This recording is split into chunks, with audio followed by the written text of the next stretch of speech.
Naku, mag-aaral na rin ako. O, tingnan mo. Nahigasang-gasang ko sa akin na yun. Sakto lang. Chang? Nay, akin din po na yun.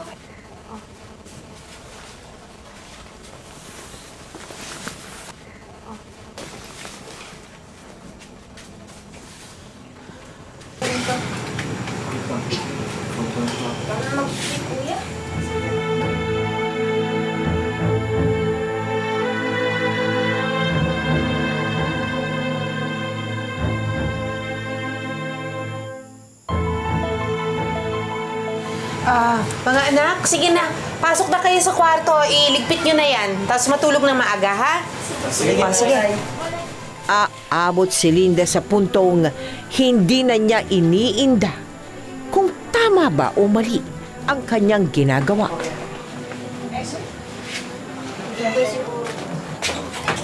Mayroon pa po uling dumating na siya daw po ay may sakit sa puso at delay din po siya ng 3 weeks. Sinabi daw po ng doktor na hindi siya pwedeng manganak dahil magiging sanhi ng kanyang kamatayan. At eto na naman po, nagawa ko na naman po ang isang bagay na hindi ko gusto pero napipilitan po ako. Sobra po akong nagsisi at sobra akong pinahihirapan ng aking konsensya. Dahil naisip ko nga po na baka maging karma ito sa aking pamilya. Araw-araw din po na nananalangin ako sa Panginoon na pinagsisisihan ko ang ginawa ko.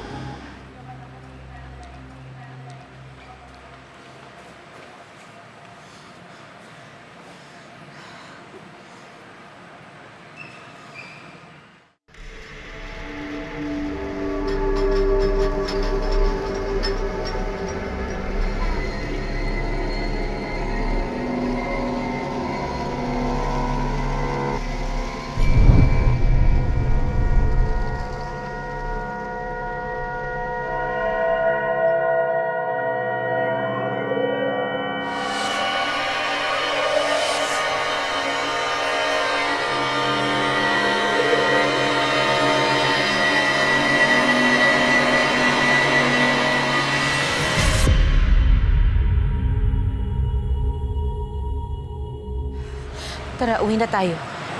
Nay, di ba pa nagsisimula ang misa? Bili ka na. Tara na, bilis. Uwi na.